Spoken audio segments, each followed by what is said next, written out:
A의 이야기 잘 보셨나요? A와 그 친구들이 겪은 이야기는 우리 주변에서도 흔히 접하거나 경험할 수 있는 사건인데요. 여러분은 이번 사건을 보면서 어떤 생각이 들었나요? 혹시 이 사람은 잘못이 있긴 하지만 그 정도는 괜찮은 거 아닐까 하는 생각을 하지는 않았나요? 이러한 물음의 답을 찾기 위해 지금부터 이야기 속 친구들의 행동에 대해 자세히 살펴보도록 하겠습니다.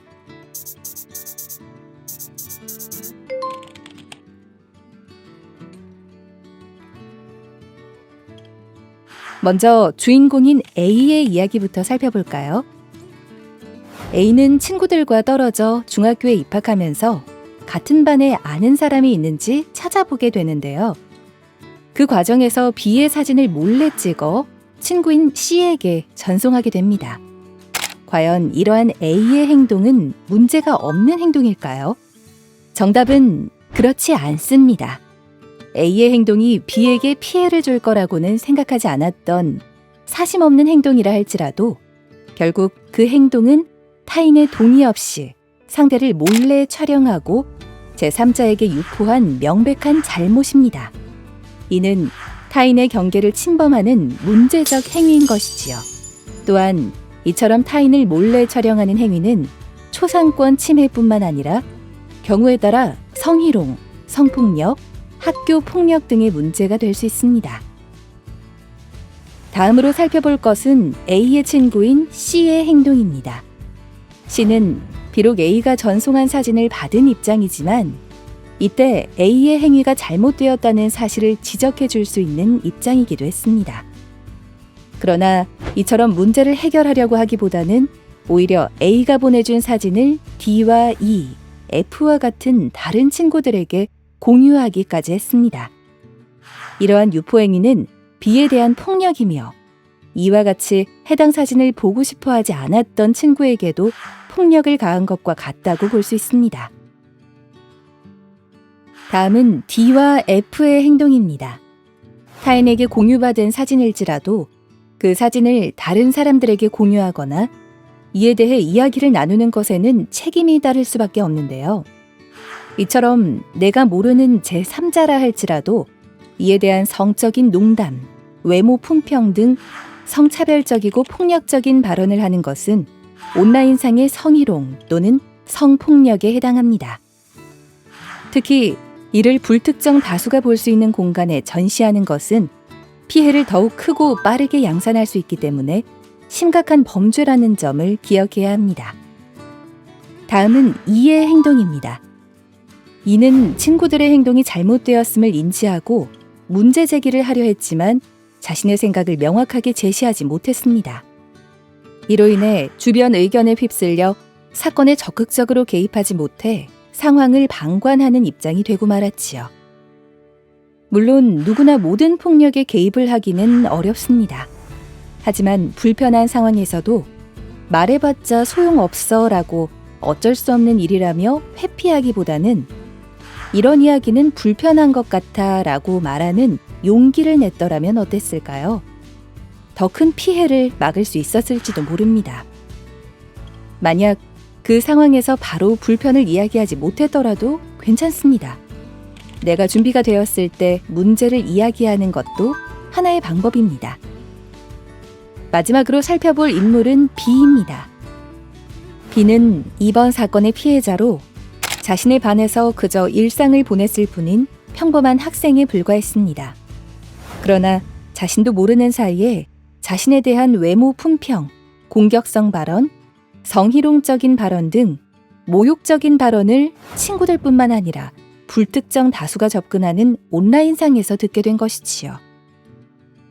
그리고 이러한 상황을 이미 상당 시간이 지난 후에서야 알아차렸다는 점에서 크게 놀랄 수밖에 없었을 것입니다. 이런 B가 감당해야 할 고통과 피해에 대해서는 A와 C, D, E, F 모두에게 책임이 있다고 볼 수 있습니다.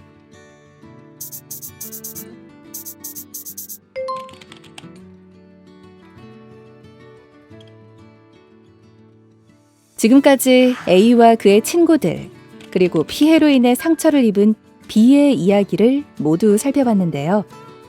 여러분은 어떻게 생각하셨나요? 사실 이러한 사건은 일상에서 매우 빈번하게 발생합니다.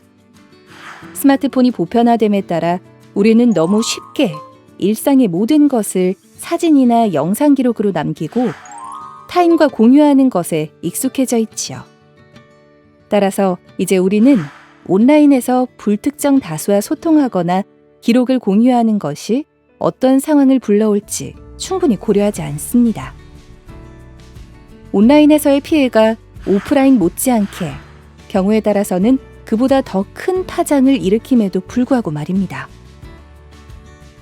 온라인 기반 성폭력은 오프라인에서 발생하는 다양한 문제들이 온라인 공간으로 확대되어 퍼져나가며 그 피해가 가중되거나 빠르게 전파된다는 특징이 있습니다.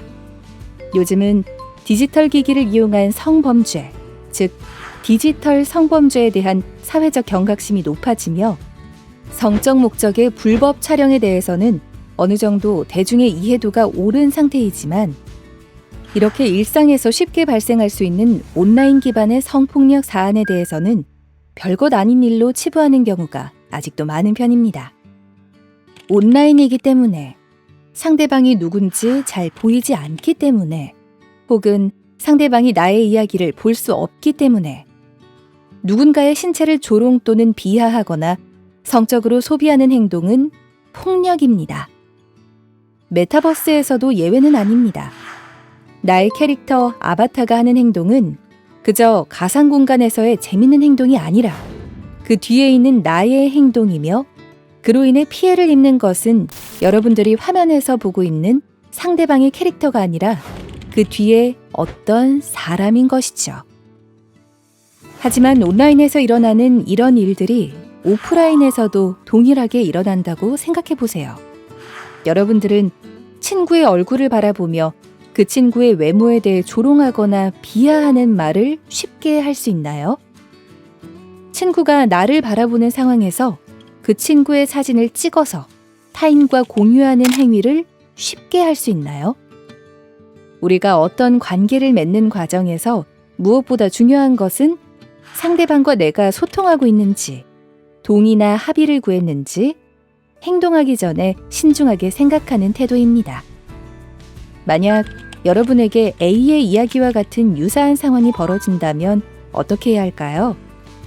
친구의 이름이 기억나지 않아 사진을 찍어서 물어보려 했다고 가정해 봅시다.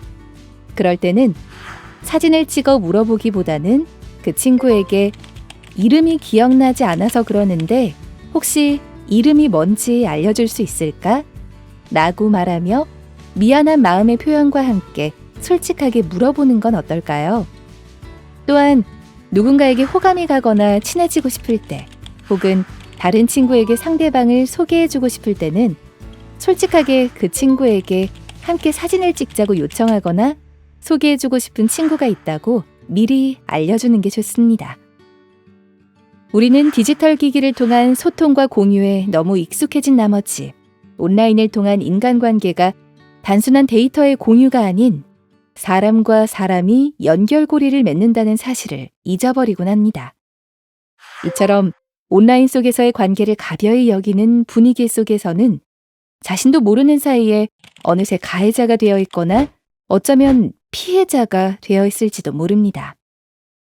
이를 예방하기 위해서 우리는 온라인 속에서도 오프라인과 마찬가지로 서로 간의 신뢰를 쌓아야 하며 그 과정을 무시한 채 누군가를 이미지나 영상과 같은 콘텐츠로만 소비하는 것에 익숙해져서는 안 됩니다.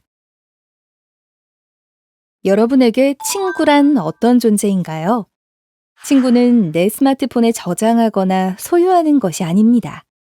친구란 함께 신뢰를 쌓고 관계를 맺으며 서로가 더불어 성장해 나가는 동반자라는 사실을 꼭 기억해 주세요.